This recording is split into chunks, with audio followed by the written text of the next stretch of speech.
आज हम पिछले वीडियो रस निष्पत्ति की प्रक्रिया में दूसरे आचार्य भट्ट शंकुक के अनुमितिवाद की चर्चा करेंगे। अनुमितिवाद भट्ट शंकुक के सिद्धांत को कहा गया है। लोल्लट की भांति इनका भी सिद्धांत उपलब्ध नहीं है, ग्रंथ उपलब्ध नहीं है एवं उसका उदाहरण अभिनव भारती ध्वन्यालोचन एवं काव्य प्रकाश में है। इस सिद्धांत में निष्पत्ति शब्द का अर्थ अनुमिति व संयोगवाद लिया गया है। शंकुक के अनुसार रस की उत्पत्ति नहीं बल्कि उसका अनुमान होता है। इन्होंने कहा है कि सामाजिक अभिनेताओं को दुष्यंत आदि मानकर नाटक के पात्रों के साथ उनकी अभिनेता का वर्णन करता है। सामाजिकों का यही अनुमानजन्य ज्ञान रसानुभूति का कारण बनता है। ध्वन्यालोक में बिना शंकुक के नाम दिए हुए उनके मत का उल्लेख किया गया है। वे कहते हैं कि ये राम है, ये राम नहीं है। उनकी इसी सम्यक प्रतीति ज्ञान के बाद यही राम है, इस प्रकार की मिथ्या प्रतीति यही राम है या नहीं, इस प्रकार की संशय प्रवृत्ति और ये राम जैसा है, इस प्रकार की सादृश्य प्रतीति में एक विलक्षण प्रतीति चित्त तुरंग न्याय से नट में ये राम है किसी प्रतीति हो जाती है। इसी प्रकार जब हम नेताओं और नरों में राम या सीता के रूप में देखते हैं तो हमें राम और सीता का हम अनुमान कर लेते हैं। मतलब अनुमान से हम समझ लेते हैं कि ये राम है या ये सीता है और इस प्रकार की प्रतीति हो जाती है। राम और सीता के रूप में जब हम देखते हैं तो सीता और राम का अनुमान कर लेते हैं। जैसे चित्र में प्रदर्शित घोड़ा है, उसको हम किसी को दिखाएंगे तो यही कहेंगे कि ये घोड़ा है, परंतु वास्तव में वो घोड़ा नहीं होता, वो घोड़े का चित्र होता है और हम उसमें घोड़ा होने का अनुमान कर लेते हैं। वैसे ही राम सीता का अभिनय करने वाले अभिनेता वास्तव में राम सीता नहीं होते।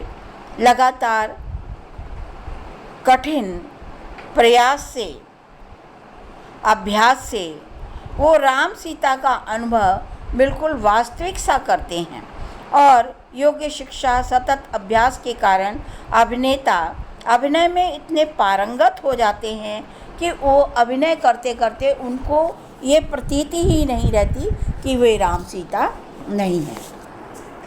वे अपने अभिनय में इतने तन्मय हो जाते हैं कि स्वयं को राम सीता समझ लेते हैं। उनकी तन्मयता, उनकी कुशलता को देखकर दर्शक, सामाजिक भी उनके अभिनय या अनुकरण के कृत्रिम होते हुए भी उसे वास्तविक जैसा अनुमान कर लेते हैं और अपने इस अनुमान के बल पर ही रस या आनंद में निमग्न हो जाते हैं।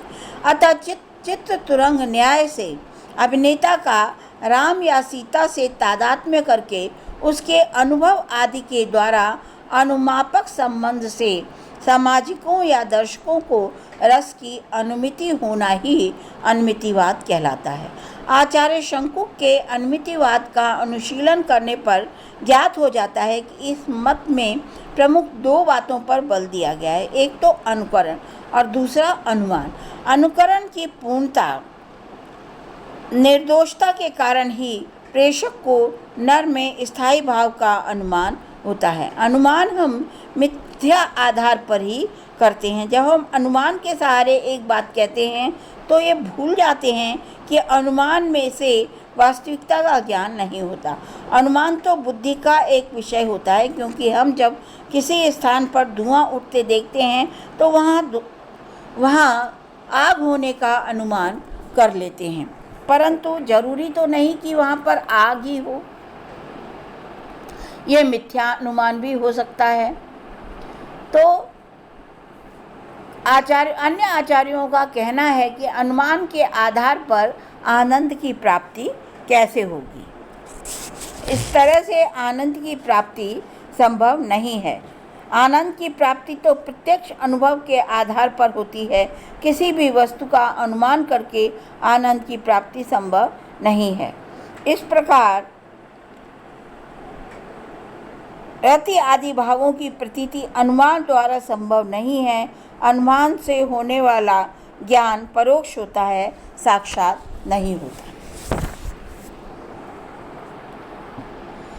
अगले आचार्य हैं भट्टनायक, और इनका जो सिद्धांत है वो भुक्तिवाद है। भट्टनायक अपने सिद्धांत में कहते हैं, भरत के रस सूत्र के तीसरे व्याख्याता हैं, और ये कहते हैं कि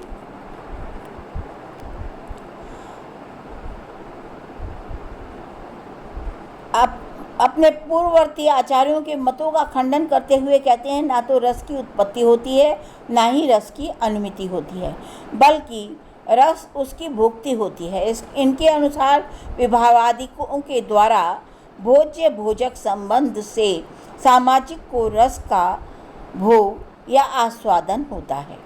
ये मत भुक्तिवाद के नाम से प्रसिद्ध है।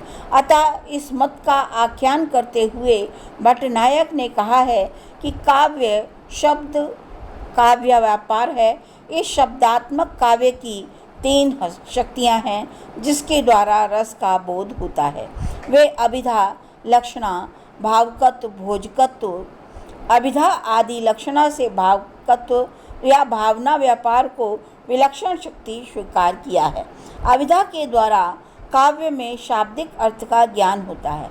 अभिधा व लक्षणा द्वारा उपस्थित काव्य के अर्थ को भावकत्व व्यापार कहते हैं। परिष्कृत कर सामाजिकों के लिए उपयोगी बना रहता है।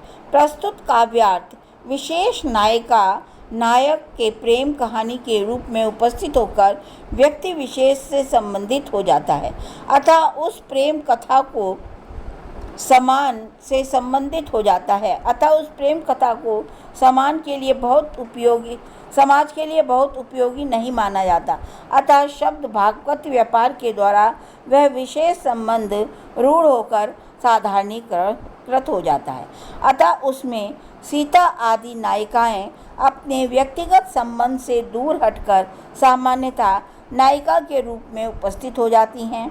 इसी प्रकार दुष्यंत शकुंतला का प्रेम सामान्य दाम्पत्य प्रेम के रूप में झलकने लगता है। इसे ही साधारणीकरण कहते हैं। साधारणीकरण के बाद दर्शक या प्रेक्षक का संबंध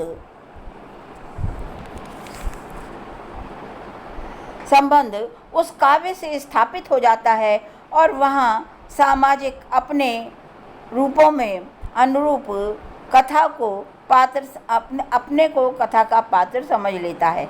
इस अवस्था में वह अपने को भेद समझ लेता है और अपने पराये का भेद उसमें मिट जाता है। यहाँ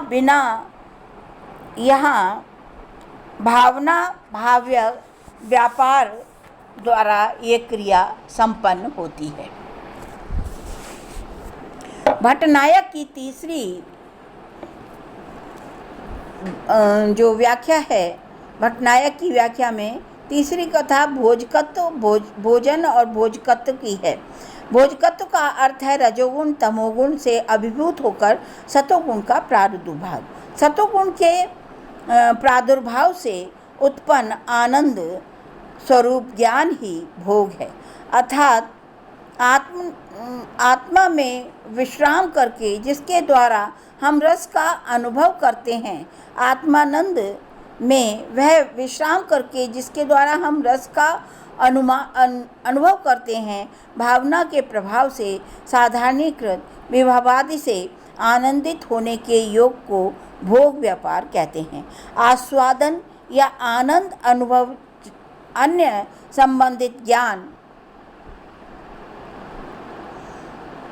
संबंधित ज्ञान विरहित होने के कारण अलौकिक होता है, लौकिक सुखात्मक से विलक्षण होता है। इस प्रकार भोजक व्यापार द्वारा इसका आस्वादन होता है।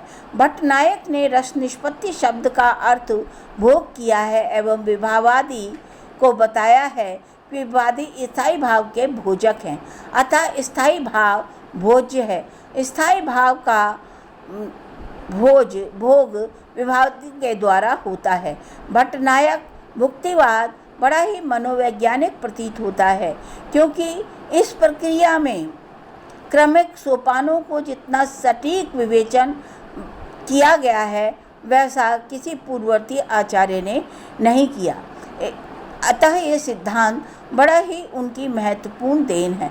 भट्टनायक ने कहा कि रस तो प्रतीत होता है, न उत्पन्न होता है, न ही उसका अनुमान होता है, उसकी व्यंजना होती है। वह स्वगत रूप से उसकी प्रतीति होती है। अगर ऐसा मान लिया जाए तो करुण रस में दुख की प्रतीति होनी चाहिए, जबकि ऐसा नहीं है। नायक ने कई जिसे महत्वपूर्ण प्रस्तुत किया, जिनका सर्वस्वकालीन महत्व है, उनके आलोचन में कतिपय कमियां भी हैं, परंतु उनकी मौलिक और नूतन पद्धति को सभी विद्वानों ने प्रशंसा की है। तो ये हो गया हमारे दो और आचार्यों का, और तीसरे आचार्य अभिनव गुप्त का अभिव्यक्तिवाद अभी शेष रह गया है, उसकी हम अगले वीडियो में चर्चा करेंगे। सो थैंक यू स्टूडेंट्स, कल फिर हम अगले वीडियो में चर्चा करेंगे।